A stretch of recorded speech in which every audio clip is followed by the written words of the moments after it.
जय हिंद क्लास। जय हिंद सर। ये क्लास 9th का विज्ञान है। हम लोग विज्ञान पढ़ेंगे, ठीक है। अब विज्ञान में हम जानते हैं कि भैया विज्ञान क्या है। पहले इसके बारे में जाने कि विज्ञान क्या है। विज्ञान उस विशेष ज्ञान को कहते हैं जिसे किसी विषय का संगठित क्रमबद्ध हो, सावधानी पूर्वक प्रयोग और परीक्षण से जो ज्ञान प्राप्त होता है उसे क्या कहते हैं? विज्ञान। तक किसी से सावधानी पूर्वक क्रमबद्ध रूप से प्रयोग करेंगे, परीक्षण करेंगे, उसके बाद में जो ज्ञान प्राप्त होगा उसको क्या कहेंगे? विज्ञान। मान लीजिए जैसे हम लोग मोबाइल का आविष्कार कर रहे हैं, क्या तो मोबाइल का आविष्कार तो पहले प्रयोग किया होगा ना, उसका परीक्षण किया होगा ना, उसके बाद में जो ज्ञान प्राप्त होगा कि नहीं यहाँ से फोन करेंगे तो उसको सुनाई देगा, तो उसको क्या कहेंगे? विज्ञान। आगे समझ में? तो हम लोग बचपन में क्या करते थे, प्रयोग एक करते थे कि 2 गिलास ले लेते थे, और जो प्लास्टिक वाला गिलास होता है जो शादी ब्याह में दिया जाता है पानी, तो उसमें क्या करते हैं डोरा से छेद करके इधर से कुछ दूर तक डोरा लगाते थे और फिर उधर भी गिलास में लेकर ऐसे कर दिया जाता था। जैसे मान लीजिए ये गिलास है, ठीक है, अब इसमें क्या होता है छेद करके इसमें एक लकड़ी लगा देते थे ताकि डोरा निकले नहीं, और दूर तक ऐसे करते थे, और इधर से भी एक गिलास में क्या करते थे छेद करके लकड़ी लगा दे, और इधर से बोलेंगे हेलो तो उधर सुनाई देगा हेलो, ठीक है। तो ये हम लोग क्या कर रहे हैं? प्रयोग। तो सावधानी पूर्वक प्रयोग करना है और परीक्षण करना है, और उससे जो ज्ञान मिलेगा उसे क्या कहेंगे?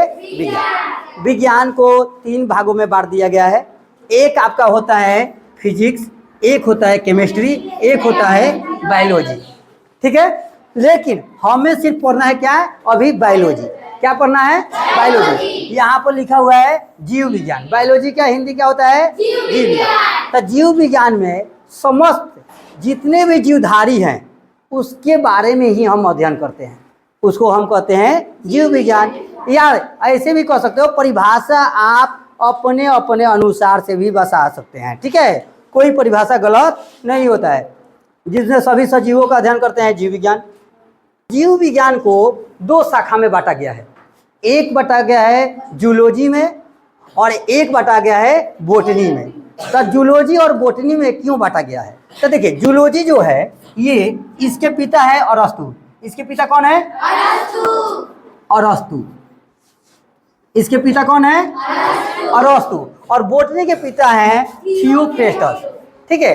तो जियोलॉजी में क्या होता है कि भैया जितने जीवधारी हैं जिसमें जान है उनके बारे में वो पढ़ता है, जीव जंतुओं के बारे में। जूलॉजी में किसमें? जीव जंतु जितने हम लोग हैं मनुष्य, इसमें जूलॉजी में पढ़ा जाएगा। बोटनी में किसके बारे में? तो पेड़ पौधा जितना है इन सब के बारे में बोटनी में पढ़ा जाएगा। समझ में आया? जूलॉजी में किसके बारे में? अब बोटनी किसके? समझ में आ गया? इसके जनक है अरस्तु और इसके भी जनक है अरस्तु। और जीव विज्ञान के जनक कौन है? जीव विज्ञान के जनक अरस्तु। आगे समझ में? जीव विज्ञान के भी जनक कौन है? अरस्तु। अब हम जीव विज्ञान में इतना जान गए कि जीव विज्ञान क्या है, विज्ञान क्या है, शाखाएं कितनी है, जान गए। अब हम जीव विज्ञान के अंतर्गत पढ़ेंगे एक टॉपिक का नाम है कोशिका। क्या नाम है? कोशिका, जिसको इंग्लिश में कहते हैं सेल। और सेल जो है ये एक लैटिन शब्द है। क्या है? लैटिन शब्द है। ये लैटिन शब्द है। सेल क्या है? एक लैटिन शब्द है। लैटिन शब्द इसको सेल से का मतलब क्या होता है? लैटिन शब्द में बंद कमरा, एक छोटा कमरा, छोटा एक बंद कमरा होता है, ठीक है। अब हम इसका जानते हैं परिभाषा। कोशिका क्या है? तो शरीर के सबसे छोटी इकाई, शरीर की सबसे छोटी इकाई है, जितना ही सब दे रहा है ना सब सेल है। क्या है? सब सेल है। और शरीर की सबसे छोटी इकाई जो है उसी को सेल कहते हैं, यानी कोशिका कहते हैं। शरीर की सबसे छोटी इकाई को क्या कहते हैं? चलिए अब ये है, तो कोशिका की खोज हम करते हैं। क्या करते हैं? खोज करते हैं। तो इसका जो खोज हुआ ना तो 1665 में हुआ था। कब हुआ था? ये जो खोज है ना रॉबर्ट हुक ने किया था। किसने किया था? रॉबर्ट हुक ने 1665 में कोशिका के खोज किया। इसके नाम से ही है हुक, जब भी छोटे चीज को पकड़ा जाता है तो हुक से पकड़ा जाता है। किस चीज से पकड़ा जाता है? हुक से, या चिमटा जो पकड़ने वाला होता है उससे पकड़ते हैं। तो इसने क्या किया, सबसे शरीर की सबसे छोटी इकाई क्या है?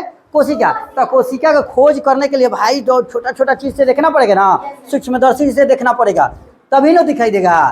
तो ये देखा अपना छोटा छोटा सूक्ष्मदर्शी से हुक से निकाल कर देखा तो खोज किया, है ना। तो खोज किया 1665 में। ये जब खोज किया तो ये क्या हुआ, मृत कोशिका का खोज किया। मरा हुआ कोशिका, जिंदा नहीं था, जिंदा नहीं था, ये मरा हुआ कोशिका के खोज किया। याद हो रहा है? तो हम एक बार पूछ लेते हैं। तो बताइए तो जीव विज्ञान को कितने भागों में बांटा गया? कौन कौन? 3 कहाँ से आ गया जी? 2। कौन कौन? जूलॉजी और बोटनी। हाँ, जूलॉजी और विज्ञान को 3 भागों में, फिजिक्स, केमिस्ट्री, बायोलॉजी। और लेकिन जीव विज्ञान के 2 शाखा में, जूलॉजी और बोटनी। जूलॉजी में किस चीज का पढ़ाई होता है? जंतु के बारे में। और बोटनी में वनस्पति के बारे में। ठीक है। आज जूलॉजी के जनक कौन है? और बोटनी के? ठीक है, वेरी गुड। कोशिका, कोशिका की खोज किसने किया? रॉबर्ट हुक ने। कब किया था? कैसा कोशिका के खोज किया? हो गया। अब आगे देखिए, इसमें क्या करते हैं कि ये तो मृत कोशिका की खोज किया, लेकिन 1674 में, कब? 1674 में लीवेनहॉक, कौन? लीवेनहॉक ने ये जिंदा कोशिका की खोज किया। किसने? और कब किया भाई? 1674 में इसने जिंदा कोशिका का खोज किया। लीवेनहॉक ने। किसने? लीवेनहॉक ने जिंदा कोशिका के खोज किया। कब किया? 1674। कोशिका का सिद्धांत किसी ने दिया? कोशिका का सिद्धांत के मतलब क्या?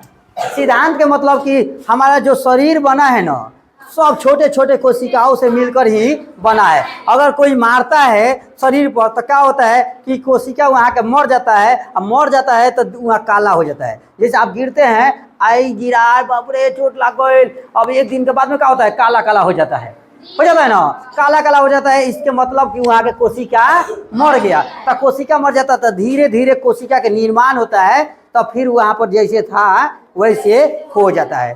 तो ये कौन बोला? स्लाइडेन और स्वान ने। कौन बोला भाई?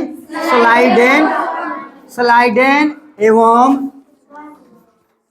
स्वान ने कोशिका का सिद्धांत दिया। किसका सिद्धांत दिया?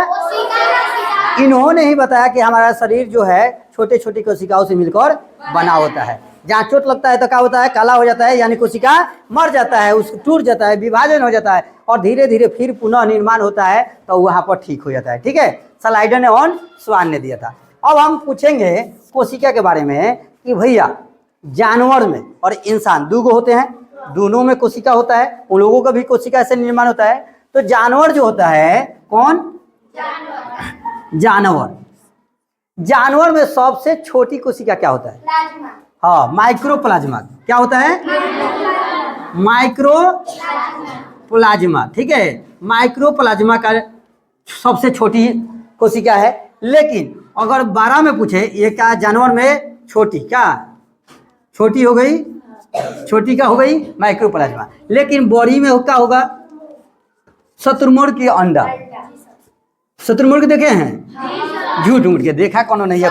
टीवी में देखा होगा, टीवी में देखा होगा, टीवी में देखा होगा, फोटो में देखा होगा, है? अच्छा, तब बड़ी क्या होगा? शुतुरमुर्ग की अंडा। लेकिन इंसान में पूछा जाए, इंसान में कि इंसान में सबसे छोटी कोशिका, छोटी क्या करेंगे? छोटा कोशिका तो क्या होता है भाई? स्पर्म। क्या होता है? स्पर्म होता है। और बड़ा किसका होगा? ओवम। बड़ा में कोशिका कौन सा होगा? ओवम। ठीक है। लेकिन लंबी कोशिका कहेगा कि लंबी कोशिका कौन होता है इंसान में? तो ब्रेन। क्या होता है? ब्रेन यानी मस्तिष्क। ऐसा समझ में? ब्रेन क्या होता है? सबसे लंबी होता है। और इंसान में सबसे छोटा क्या होता है? स्पर्म होता है। और बड़ा क्या होता है? ओवम होता है। निर्माण नहीं होगा। इतना तब तक आप लोग लिखिए, उसके बाद में एक एक क्लास बनवाते हैं, तब